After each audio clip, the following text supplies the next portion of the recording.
So I'm going to be mindful that I don't say anything.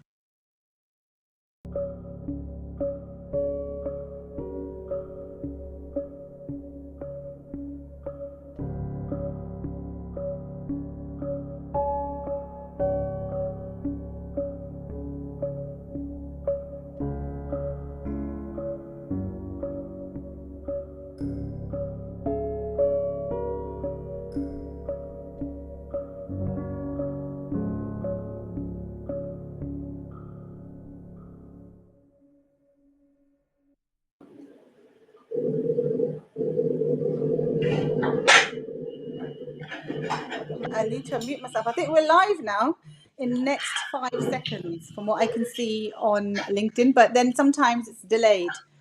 So, right, good afternoon, Gavin, and welcome to Oxfordian Outlook. We have the pleasure of sharing with our audience today everything that you do, or partly what you do, especially when it comes to teaching. So, as you join us this afternoon, we are so fortunate to have Gavin. His book is with me, so I'm going to share that. You probably can see it on the back of his screen as well. So, Gavin has been in the sector of teaching further education since 2007, is an inspiring figure and in the field of education, has written this with another renowned figure, Anne Gravels. As a director of education, he is running Essential Teaching UK, and you probably can see that on his shirt as well if you wanted to reach out.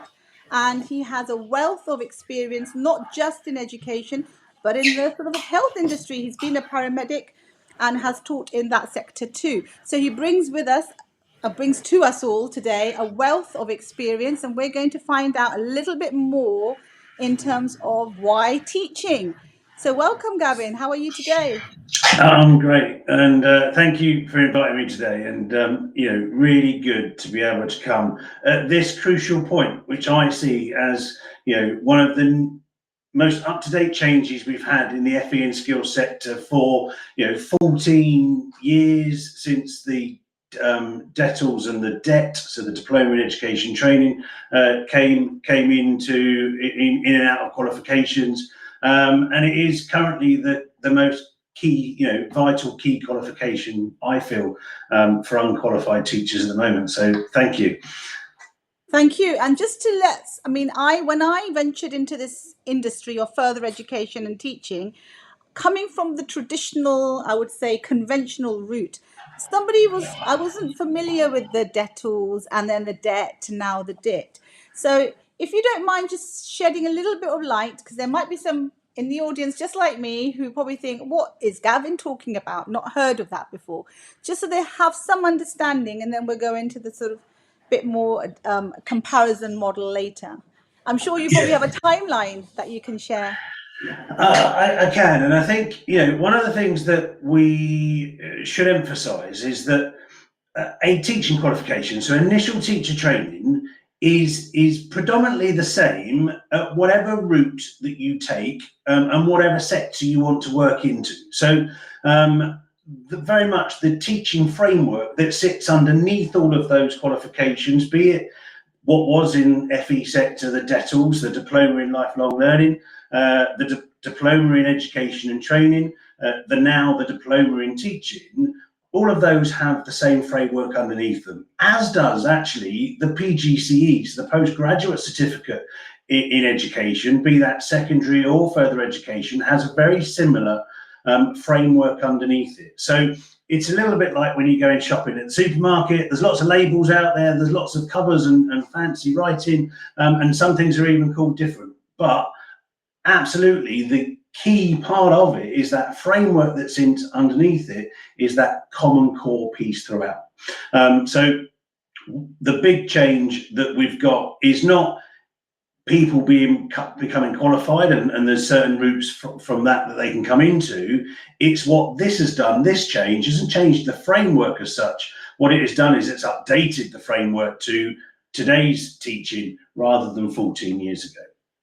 Absolutely, that's really good to know, because, like I said, when if you're not familiar with this route, especially the vocational route into teaching, someone like me who had taken the conventional route and achieved a QTS felt, oh my goodness, when I looked at alternative routes into teaching and I came across Because I actually came across a DET. The DETLs was prior to that, so that was something I'd maybe heard the buzzword but not really explored. I felt initially level 5 qualification and a teaching qualification. Is that correct? Is it right? Why I had to do something postgraduate to teach and others can do a level 5? So that's where I think where we're looking at our audience who might be thinking the same. So I have my own personal opinion with the different levels, and interestingly, if you do a PGCE, it quite often ends up being level 6, level 7. If you do a Cert Ed or a diploma in teaching, or what was the diploma in education and training, that will be at level 5. Regarding where you go from there into teaching, the level doesn't make a difference to the fact that you've got a teaching qualification. And the reason I say that is because at the point where you have qualified, be that at level 6, level 7, or level 5, everybody is at the same endpoint, which is they're a qualified teacher.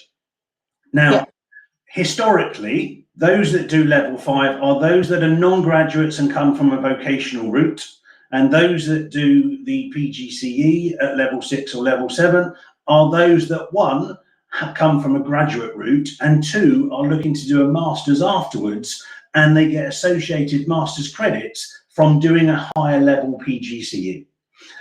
But if you are somebody that is coming through a career transition, you're looking at changing your career, you're currently in a vocational area, and then looking to go into teaching within further education and things like that, then from a point of view of which is better, it's not necessarily the level that makes the qualification better, or even the name that makes it better. It's what fits your circumstances at the time, being it if you're a graduate, non-graduate, if you want to do it part-time, full-time, or if you want to do it as a hybrid.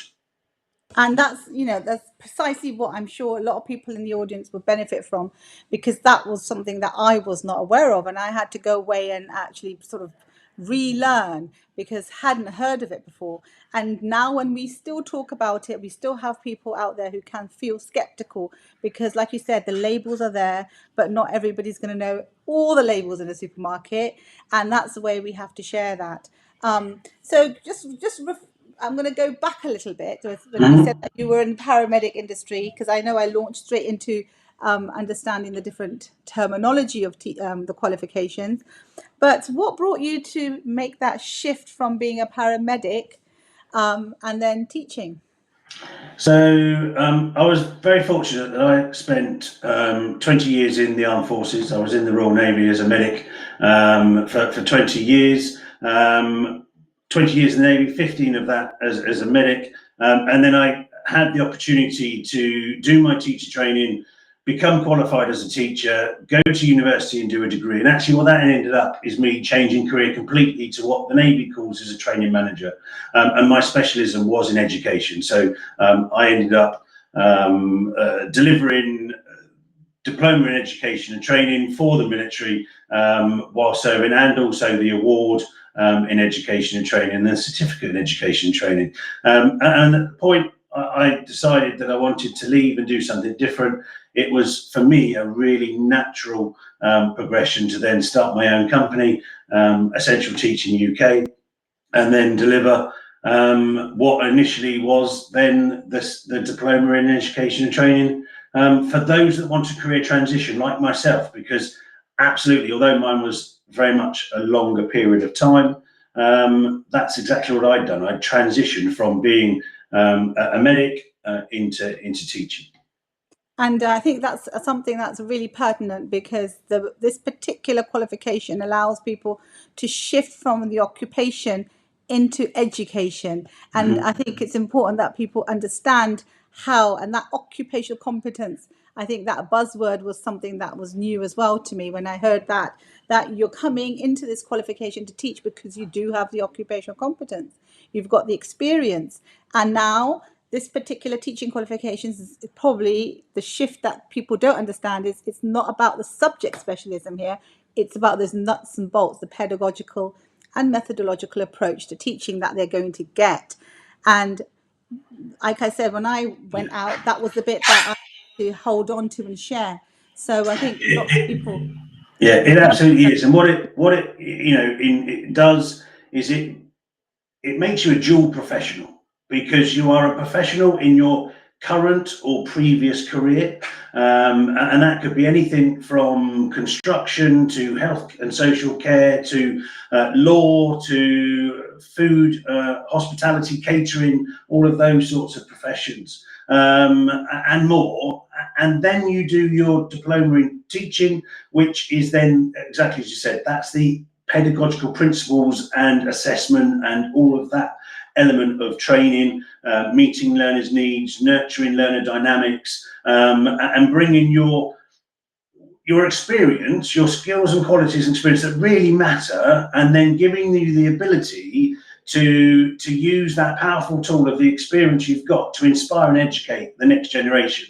And you do become then that dual professional. So if there's somebody listening to us today and they're sitting in a profession, maybe one that you've mentioned, or perhaps one that you've not mentioned, even thinking of a taxi driver, or a plumber, somebody in construction, and what advice or guidance would you give them in terms of if they had that opportunity to now make that shift from their one role to now develop it into a second role, so they could be an expert of two as opposed to one. So what do you think would be their first sort of step to self-assess and self-qualify themselves? I think the first steps, and we work with a lot of career transitioners within Essential Teaching UK, and what we're always talking to them about at the point where they apply to us or they inquire with us is what area of expertise would you like to teach in? Because actually, it might not be something that you're doing at the moment. It might be that when you're at school, you did A levels, maths and English, and actually you didn't know because of that you could teach functional skills within a college.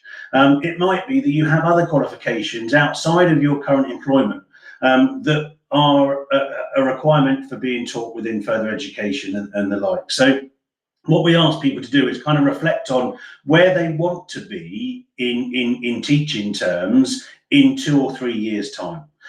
Because actually that makes a really big difference. That's when the people should look at their qualifications, their experience, their skill set, and work with what is open to them. And a good example, you mentioned taxi driver. Yeah. We've had a few people from the fire service that have come to us, and although they haven't necessarily got qualifications which enables them to teach geography, history, maths, English, and things like that. What they have got is 20 years' experience of being in the fire service, which makes them a great lecturer of public services and uniform services within colleges, which they might not have known. There are the other thing that people need to think about is, do you want to be somebody that does the program pre-service or in service? So what we mean by that is, if you're pre-service, that means you're starting the qualification prior to starting a teaching role. And the caveat to that is not only meeting the eligibility criteria, but you can be available to do 250 hours worth of teaching placements over the year or 2 years of the program, depending on how long you're doing it. Whereas if you're in service, that means you've already gained a role or a job within an FE or training organisation, and you can fulfil those hours within your normal daily role. We absolutely, as I'm sure you guys do, support both. Yeah. Both pre-service individuals and in-service individuals who we work predominantly with. And I think that is absolutely true. And like you just mentioned now, 250 hours. So this shift in terms of the change in qualification, I think, those who perhaps haven't heard of the diploma in teaching now and the new framework, which was launched on the 1st of September, in comparison to the previous one, why, from your experience and knowledge and research, what would you share as to why now, the debtors to the debt and the debt to the dit? I think as someone that's been teaching the diploma in education training for more years than I'd like to remember, if I'm honest, it had become outdated. It had become out of date. And the key one I always used to talk about is that we talk about embedded maths and English numeracy and literacy into the teaching as part of the syllabus, and we've gone past that now as a sector. You know, maths and English and ICT skills, as it used to be called, is very much embedded in what we do on a daily basis as a teacher. And dare I say, 14 years ago, when that course was developed, it was more about just bringing that in. The Lord Linford report had just come out, trying to encourage people to embed literacy and numeracy because it was causing £20 billion deficit in the GDP. Yeah, all good stuff. You'll learn more about that if you do your training. And with that, it was becoming slightly annoying that there was lots of things that were outdated within the programme. The great thing is what's been brought up. The new topics are, and I had to write them down because I could never remember them all. Yeah. The education sustainability, digital and online technologies, including AI, threshold concepts, troublesome knowledge, and a greater focus on the improvement of literacy, numeracy, and digital skills, because digital skills are a lot greater now than just what we used to call information communication technology. Absolutely, and I think that part of the requirement now is also to demonstrate 20 hours of teaching online as well. Yes. And I'm not sure if there's those sort of changes made in other teaching qualifications, but that just shows us that the qualification change is for the betterment. It's based on quality assurance and the needs of today, and also not the needs of just us as teachers, but learners. Because, you know, we go into classrooms, whether they're FE or higher education, post 14, 16, they're very digital savvy nowadays. So it's about them knowing how to capitalize online as well. And sustainability is another new, I would say, a valuable inject into the course.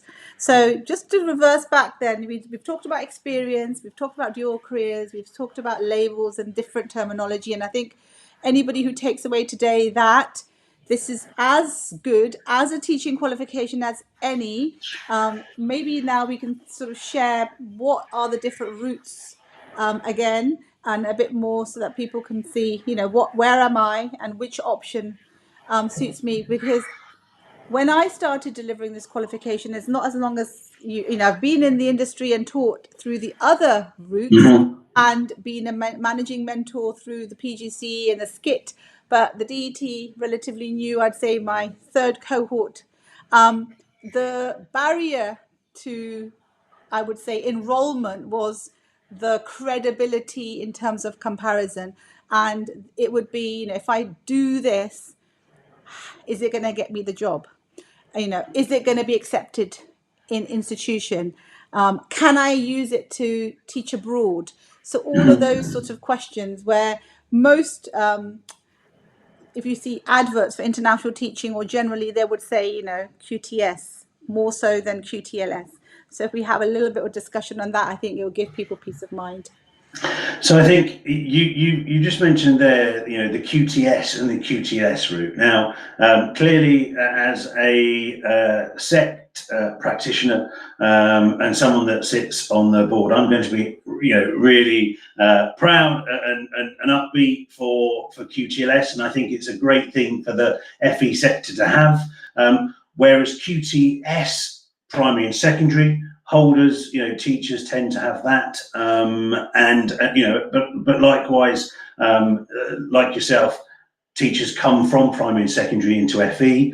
Interestingly, we don't often hear of people in FE sectors go into primary and secondary, and that is sometimes due to qualifications. That is sometimes due to that they teach a vocational subject rather than an academic subject.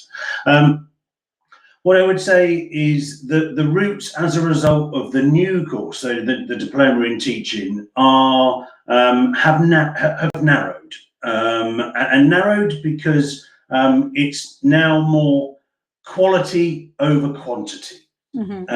Previously, with the diploma in education, there were a lot of organisations and a lot of training organisations, colleges, and other areas that were delivering the diploma in education and training. And as you said just then, you know, people didn't know who to choose. Yeah. Now that it is narrowed slightly to the point where there is only only five awarding bodies that are currently offering the diploma in teaching. The one we use, which is Training Qualifications UK, Yeah. you've got City and Guilds, you've got NCFE, you've got NOCN, I think, are doing it as well. yes, OCN have just come to the party, and there's one other that I have never heard of before, and I've forgotten their name. But there is a fifth organisation, a smaller awarding Not organisation. ICQ, is it? I'm just throwing that No, aside. it's not. I can't. They begin with A, but I can't remember the name. I forgot to write it down. But It's there's a smaller cohort of awarding bodies, awarding organisations, and then obviously you've got universities that have taken it as well, and they're calling it the PGCE DIT FE. So again, they didn't really, universities, quite a few of them didn't want to drop that PGCE name. Remember, it's a yeah, name, it doesn't mean what is below it, which is why I emphasised that earlier, because it is still the diploma in teaching, it's just yeah. sat underneath the PGCE. But they've given it the FE label to ensure that we understand it's for FE, not primary or not secondary. And again, if a college wishes to run the diploma in education and training, but they don't wish to do it through an awarding body, they can do it with an affiliated HE provider. So they can do it with the university. So what you're going to end up with as a choice is a university delivered method, which will be quite possibly a PGCE dash diploma in teaching. You will end up with a college that is aligned alongside. So a good example would be Farnborough College in Surrey. They align with the University of Surrey, and likewise Guildford College do exactly the same with the same university. And then you've got organisations like our own, which we align with an awarding organisation. In my case, it's Training Qualifications UK, and they are the ones that give us the authority and permission to deliver the diploma in teaching on their behalf for their qualification.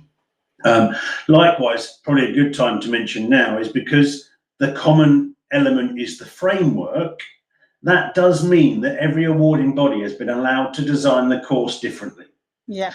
That also means that every university can design the course differently, which is for universities, that's a good thing, because the PGC hasn't changed since I did mine in 2007, 2006, whereas it has changed now because the framework's changed. But it does mean that, what I would suggest to those that wish to do their teacher training through the diploma in teaching is to look at what the training provider, the organisation or the university is using as their awarding body. Universities will use themselves. Training organisations like my own will use an awarding body. So there's a big difference between the main four, which is Training Qualifications UK, City and Guilds, and NCFE. And just on that note, I haven't done a huge comparison between all of the awarding bodies, but I have looked at TQUK and NOCN. And TQUK have the 11, if I'm correct off the top of my head, mandatory units, and Yeah. NOCN mandatory and elective. So they've given the option as well to build up those credits. So again, it's a big contrast in terms of the way the entities will be delivering. I can see a question pop up. If someone has to start a coaching session with you, what would be the steps? But before I come to that question, just to close on the QTLS, because I know I had somebody question me the other day, and I did ask them to come on the call to hear the answer. Particular individual already got the diploma in education training, has a master's degree as well, but wants to apply for the QTLS. The QTLS window now has reduced from 2 to 1, which is now until October Yes. 4th this year. And their concern is the maths, the level 2 requirement, or the eligibility criteria for the QTLS. And again, the question is, if I've got a master's degree, do I still need to do functional skills or equivalent maths to get on to the QTLS sort of assessment framework? Yes, they will, unfortunately, and for right reason, I do believe. And it's interesting you ask that question, because that's a big difference between the diploma in education and training and the diploma in teaching as well. Previously, to do the diploma in education and training, you didn't need to have your maths or English. You just need to be able to demonstrate the ability to do maths and English at level two. Yeah. The change to that is now you have to have functional skills or A to C or 5 to 9, trying to remember my GCSE grades, to be able to start the diploma in teaching and then go on to your QTLS. And I think because of the emphasis of needing to ensure we're embedding that level of maths and English into our teaching, or improving one's maths and English and digital skills within our teaching, is a good reason for needing that. Another question I have quite often, which is very similar, is that I've got a HE qualification in teaching that is not a PGCE or a Cert Ed or a diploma in teaching. Can I do QTLS? And again, the answer there, unfortunately, is no, because you have to do a course which is 120 credits, at least at level 5. Yeah. A lot of HE teaching qualifications are 60 credits, 2 modules of 30, with no teaching practice embedded within it. So because a diploma, a Cert Ed and PGCE all have a minimum of 8 hours worth of teaching practice and 120 credits, it's that teaching qualification that gives you the ability to do QTLS. And that's a good point, because I think, and when we look at sort of enrollment stage, we do advise that, you look at the QTLS eligibility criteria and you reverse engineer and you give that, information, advice and guidance that you may get through the diploma. However, once you get to QTLS stage, the criteria is going to change. And interestingly, last year, the framework for QTLS changed as well. So the Yes. changes are happening. So I think the diploma started, I still remember, and middle of the year, the QTLS, what was out there during the course of the cohort I was with, that changed, and they were supposed to launch this from the 2 windows to the 1 in August.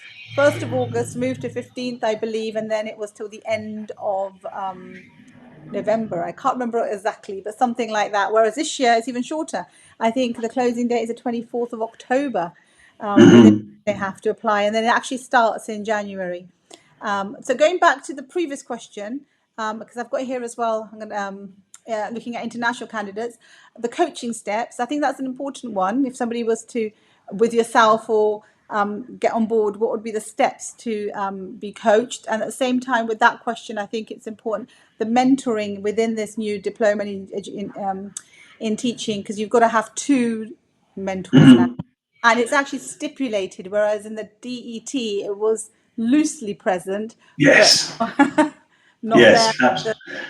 So, very good question, actually, because one of the things that is very evident with the new diploma in teaching is that there is coaching and mentoring throughout the qualification. Not only is it now stipulated that you need to have 2 mentors, 1 professional and 1 pastoral, and that, and to put that into simpler terms, 1 that is your subject specialism mentor, and 1 that is your teaching mentor, and with that, also within the qualification, there is a coaching and mentoring unit, or an element of a unit around coaching and mentoring, talking about how to use coaching and mentoring within your teaching. Something that I'm very keen on, and also do a lot of work with other colleges on coaching for education. But what I would say is, instead of there being 8 teaching practices of an hour, there are now 10 at 45 minutes. And it is, now stipulated that you have that coaching and mentoring, that sharing of best practice. There's also now a micro teach brought into the diploma in teaching that you do within class, a simulated short presentation to bring in those presentation, those teaching skills. So there is very much a greater emphasis in the diploma in teaching on supporting the practical teaching, which is why we called the book, putting theory into practice, because that actually is what the new diploma is all about, is taking the theory and putting it into practice. And the coaching and mentoring part of that is really vital to the new qualification. And from that point, we talked about coaching, mentoring, and the qualification. And the question that's on the screen is, what are some of the opportunities then for international candidates who are looking into starting a teaching career? Do you feel that this diploma in teaching is going to be, will they meet the eligibility criteria? Because previously there wasn't the requirement for, well, they had to have the English and the maths, but it wasn't stipulated level 2. And then once they do get the qualification, supposedly it's online, and they can demonstrate the teaching and learning in the setting that they're in with an appropriate mentor. I'm just trying to club it together. It's that QTLS, because this is a different provision and the QTLS is a separate entity. So would that be an area that they could then venture into as a member of SET and apply? They simple answer is yes. How we get to that end result of yes is always a difficult one, but to be honest, no more difficult than somebody that wants to career transition within the UK. As long as they meet the eligibility criteria, as long as they can meet the 250 hours teaching practice, and bear in mind that isn't 250 hours of live teaching within a classroom. That is also non-teaching time, and that includes marking, lesson planning, and things like that, which wasn't again in the old course. But as long as they can meet the criteria. NARIC paperwork is always great. That demonstrates that they've got the equivalent of level 2 maths and English. Because quite often we find when we have international students, we find they have got that level of maths and English. It's just in a different qualification somewhere else. So getting the NARIC approval is really quite often key, as it is for the QTLS. So if they follow the steps, meet the criteria, have the evidence that is required to be able to start the course, then there should be no problem at all. Yeah, and there'd be SET would be happy for them to register and become a member from their home country, and then they could just apply, and the rest is the same. Yeah, I certainly haven't seen anything in that, knowing that other people have, and I mentor people through the QTLS process, and I'm in continual conversation with SET and those within there that look after the QTLS. From that point of view, although there is new eligibility, I haven't seen anything that says that would there'd be anything to exclude anybody like that. And then I guess the next burning question, which I think is going to be a yes, but I'm going to ask anyway, is then a lot of people question, okay, if I've got a QTLS now, can I teach abroad?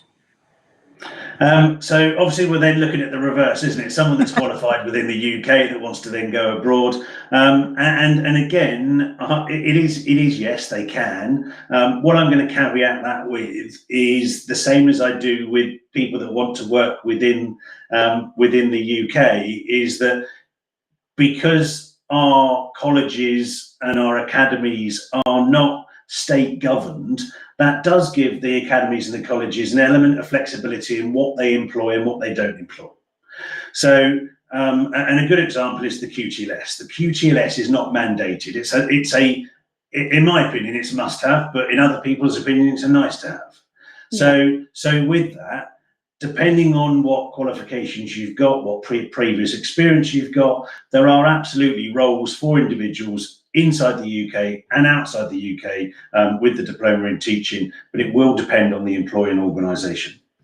And I totally agree, because that's how I caveat it too.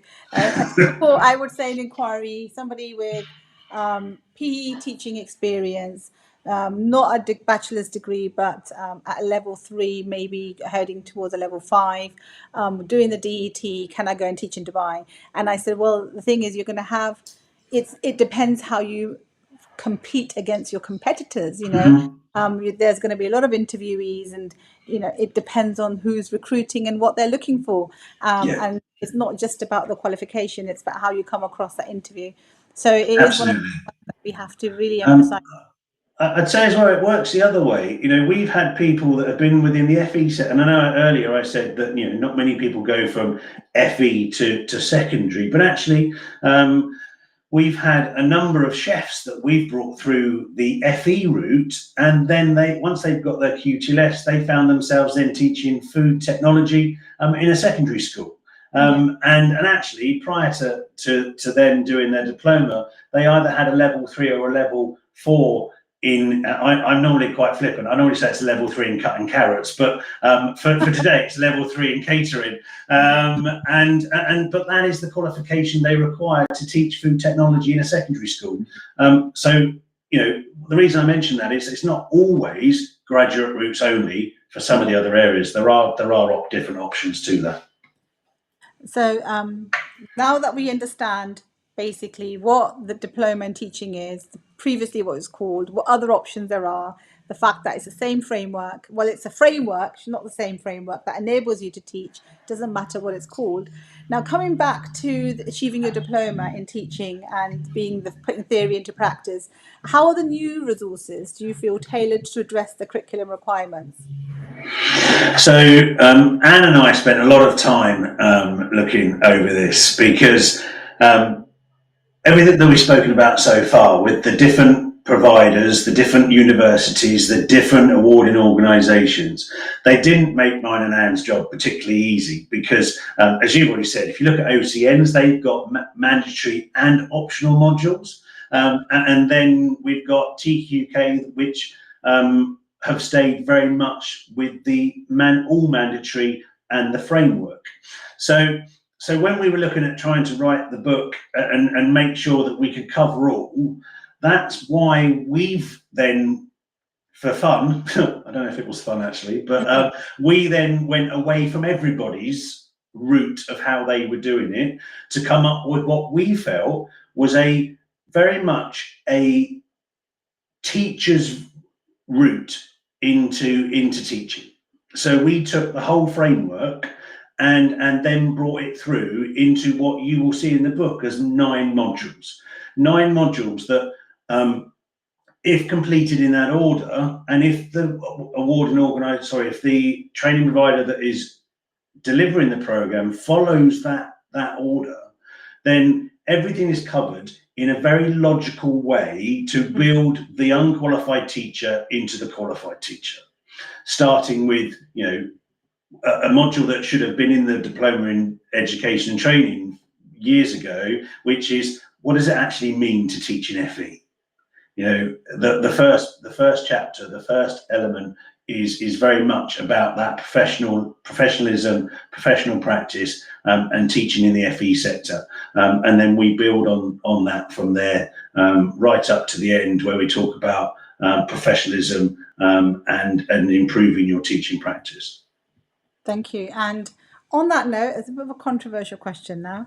And I think it's something that I've experienced, so I'm going to ask. You may have or not, but when we get inquiries, there's providers who offer a lot of live, real time, online, but live, real time teaching, learning, collaborative learning, opportunity to share good practice. And then you have providers that have packaged, and there's no right or wrong, but it's more video series related to teach. And the cost is obviously less. So, and individuals now they're not looking at what they're getting in terms of the content and delivery and how it's going to enhance and improve them as a practitioner, but the cost. So and so is charging X amount. Why are you charging X amount? So just shed some light on your views, and I've left it open without any comment on that, because from just a personal take on it, I think I just like viewers or any of the audience who are interested in teaching to understand it's not about just getting a piece of paper or a qualification. That's part of the process. Developing yourself as a practitioner is going to get you that job. You go into an interview and you may have the qualification, but if you don't have the knowledge, the exposure, the know-hows to discuss and prove yourself, you're not going to get the job. So there's no point, in my view, just aiming for that qualification. The collaborative approach gives you exposure, gives you opportunity to have critical discussions, to share, to grow as a practitioner. So what's your view on that? Shaz, you've asked the big golden I did question. say it's a Yeah, controversial. you have literally asked the big golden question, haven't you? Which is, and you kind of asked it a bit earlier on as well, but in a different way, and I kind of worked around worked around giving an answer, because you're absolutely right. There are what I call the Groupon, prices, £500 to do what was the diploma in education and training. If I was to tell individuals that the certificate alone costs £240, then you can work out how much effort is going into the delivery of that program when it's only £500. So what I encourage anybody to do is absolutely ask the training provider you are looking at going to how they're going to support you, and what do you, ultimately, what do you get for your money? Because yes, getting a qualification quickly, easily, being able to put it on your CV, that's great, and you've ticked the box, if you like. If we were to look at it as a tick box exercise, you've absolutely ticked the box. However, is it going to help you be the best teacher you can be, to ensure that learning takes place, that you can encourage and motivate your learners to want to learn what it is that you are teaching them? No. So do ensure, those that are looking to do the teacher training program with either a university or a private training provider, is ask those questions of how you're going to be supported. Now, I have my own feelings on this. I think that certainly the diploma in teaching needs to be delivered with some in-person content. That doesn't necessarily have to be face to face. That can be like we do here. I'm currently in my studio, and a lot of what we deliver is done from here within the studio. And it's done on a weekly or monthly basis. It needs to have those two mentors and also your tutor. So, before, your tutor could also be your mentor with the diploma in teaching, but not with the new course. It has to have tutor and two mentors. So you need that framework around you. You need to make sure that that the individual that is teaching you is available throughout the course, that the resources are there to support you. And also, the last one on cost is also make sure that your portfolio being assessed is part of that qualification cost. Because what I also find, and I've had individuals that have come from other training providers to us, because at the point where their portfolio was due to be reviewed, because they've done all of the work, they've done all of the hard work, they've got all the evidence, they were then being told they had to pay another £300, £400, £500 to get that reviewed, but they weren't told that at the beginning. So any good training organisation will absolutely freely answer any questions about how their program is delivered, and if they're like us, it'll be on the website anyway. Yeah, and I think thank you for answering that, because I think it's really important for people to be aware of the cost versus the content and the quality. And you did say that now with the new diploma in teaching, it's quality versus quantity, it's narrowed down. So because the old framework is now out, hopefully those old video courses will have also been thrown out, and within the new framework and with the requirements, if you like, the changes, may not allow the video is okay, but the liveness needs to be present as well. So it's a good blend, I think, what we're looking for. And like you said, don't have hidden costs. Make sure that everything is within. And it was the first thing I asked when I first got the I mean, I'm with TQ UK as well, and I remember first saying, how do I compete in this market when someone's selling it for £500? How are they covering the teaching costs? And I couldn't work it out. It was just couldn't work it out. So that was what it. And I think then we're going to close in the next 5 minutes. So before we close, it's an area I've talked to you about already. So I'm going to maybe just go live with it, just to share some light on the primary sector, because we've got the QTS for the primary and secondary teachers, if you like, and then we've got the QTLS, which is for FE. The QTLS is also vocational, so it fits around a lot of people's lifestyle. And while we deliver the diploma, and with the view to take them through QTLS, we do get a lot of inquiries from primary teachers that if I do the qualification, can I still teach? And I put a caveat on, just like you did earlier, going back to, like you said, about different organizations and the background of the headhunter, teacher, recruiter, and their knowledge of the industry when they're recruiting. And if they've got the occupational competence, if they've been working in the classroom in the primary sector for a long time, they have that. But I can't say to them that, yes, it's a guaranteed route, because it's not. It's actually an FE route. So will something, do you think, be created in the future that will support primary teachers in terms of entering into teaching through a vocational route?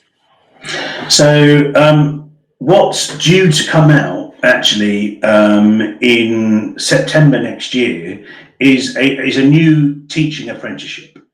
And this new teaching apprenticeship, which was announced last September, no, no, we're in September, aren't we? So it must have been a few months ago. What was announced this year is that there, in September 25, there is a new apprenticeship that ultimately is for those without a degree that want to get into teaching primary or secondary teaching. So with that, yes, there is a route for the more vocational non-graduate into teaching. More details will probably come out in the new year because the registrations will start to open for September 25. And I will try and get something on, certainly on my website, regarding that nearer the time. But although the diploma in QTLS, yes, that is still in government policy, that if you've got QTLS, you can be employed within primary and secondary if the employing organisation wishes to employ you. I think that may change over time. SET have certainly changed the requirements on eligibility this year. As far as PGCE QTS, watch this space, September 25, an apprenticeship route into primary and secondary teaching. Excellent. And finally, what message would you like to close today's conversation on? What do you think would be the biggest message, or token of giving, if you like, to everybody? That's I maybe think sitting on the fence. You know, those who sit on the fence and can't make that decision as to whether they should go down this route or not. I think it would be a lovely message for them. I think for me, if you are currently, a subject matter expert within your own specialism, within your own field, and you wish to get into teaching, and you are on the fence, or you've started making inquiries, but you're really not quite sure. Go back to that training provider that you're speaking to, and if they are a good training provider, they will spend an hour with you going through coaching, mentoring, talking about all the different options and demonstrating to you where your route into teaching is. Because actually, finding out that information is what normally is the bit that people are missing. Unfortunately, if you phone Department of Education up and you don't answer the questions correctly, the conversation comes to an end quite quickly. With a good training provider, they will help you explore your options and your routes into teaching. And also, if anybody does have any questions, then please, I just saw my link for LinkedIn Yes. come up on the screen. Get in touch. It's what I do. That's why I'm called the teacher coach. So I'm more than happy to help people look for their route into teaching, because sometimes they don't, that route is there. They're just not always sure of what the options are. And thank you very much, because I'm sure a lot of people will benefit from that. Sometimes it's just that conversation that people need to have. It gives them reassurance, and then they can make that final decision. So finally, thank you, Gavin, for joining us today, for sharing your knowledge, your experience, expertise. If you're going into the diploma in teaching, do get a hold of this book. You can see it on the back of Gavin's screen as well. It launched, I think, on the 19th of August, if I've got the date correct, because I remember Yeah. being on the waiting list. And it is going to be your, I would say, go-to manual to get through the qualification. So thank you very much for joining us today. And hopefully we will connect soon again, more conversations about teaching. Yeah, brilliant. Thank you. And thank you for joining us, everyone. Thank you.